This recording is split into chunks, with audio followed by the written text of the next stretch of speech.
And still breaking this morning, the Weaver fertilizer plant still on fire. We are now in the fourth day where we've seen smoke and fumes impacting our air quality in the surrounding area of Winston-Salem. And the recommended 1 mile evacuation zone around that fire is also still active this morning. Let's bring in our Rachel Ellis. She joins us live this morning outside the evacuation zone on Coliseum Drive in Winston-Salem. And Rachel, city leaders gave new updates just over an hour ago. Bring us up to speed, please.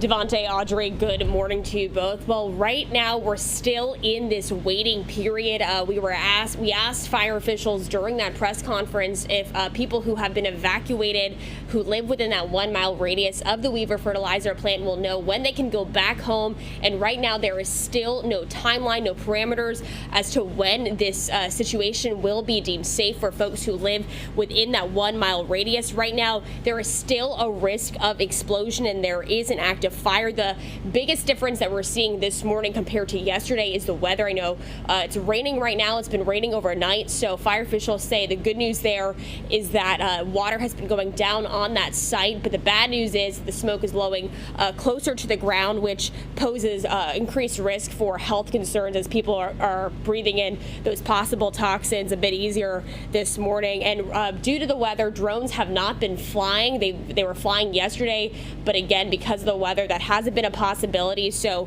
companies were going up to the scene. The closest they were able to get were 300 feet away to do a survey. But in terms of that air monitoring, not a possibility at this point. So they told us during that press conference that really waiting until the sun rises and the rain stops will be the big difference there in terms of seeing what we're exactly dealing with this morning when it comes to that fire. But we also heard from the lead fire investigator during that press conference. He says the fire investigation process is already underway with a team of 12 people working on this investigation, along with members of the SBI and other agencies. And currently they're collecting and conducting interviews with people who worked at who were working at the Weaver fertilizer plant who were there the night the fire started.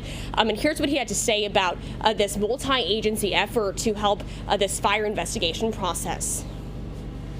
Obviously, this is a major and complex fire, especially involving the chemicals that are on the site.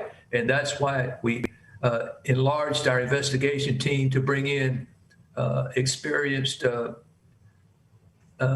investigators from other agencies to help us through this process as part of the team. And the battalion chief we heard from as well during that press conference says, you know, it's always a difficult challenge to have to survey a scene from far away. He spoke about the also difficult decision to pull away from a scene. He knows that it has a great impact on the community as well as the first responders. But right now it's the safest thing to do for those firefighters working this scene. And again, it could be a day or two. It could be a week. There's no timeline, but we're going to continue to follow this investigation. Speak with city officials about what we're looking in terms of a timeline, but we'll make sure to update you both on air and online. We're live this morning in Winston-Salem. Rachel Ellis, WXII 12 News. Thank you so much, Rachel. Let's take a look at the active evacuation zone now. This is a 1 mile radius around the Weaver fertilizer plant. Winston-Salem fire officials say there is still an explosion risk this morning. They do not have a time frame, as you heard Rachel mention, as to when people who live in that area can return to their homes. This story continues to develop. We know the Demon Deacons were able to play their scheduled home game last night at the Joel Coliseum, and some of the seats in the stands were reserved for some special fans. Our Jackie Pascal is live this morning outside Wake Forest. Jackie, tell us about this gesture for our community. Well, Audrey, we know that class has been canceled at Wake for a couple days now, and now that's going to continue on the rest of this week for some locations. But the game was on for Wake Forest last night. The Deacs did open those doors to, like you were saying, some very special fans, very deserving fans who were just across the street, those who had to evacuate from that 1 mile radius around the Weaver fertilizer plant fire. They got free tickets to the game against Pitt last night. Some were staying again just across the street anyway in the education building in the Winston-Salem Fairgrounds. That has been set up as an evacuation center. Valerie Cope is one of those people who had to evacuate, and she says this was a welcome break from all of the stress of this week.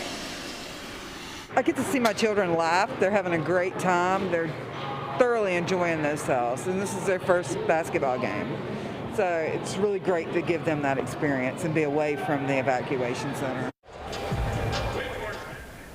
I bet it was. The Wake women will face off against North Carolina tonight. They're set to host them. The men do not have another game, though, for 10 days. As far as the evacuees go, the estimated 6,500 people that live in that evacuation zone, their timeline still unclear when they will be able to return home. Live this morning in Winston-Salem, Jackie Pascal, WXII 12 News.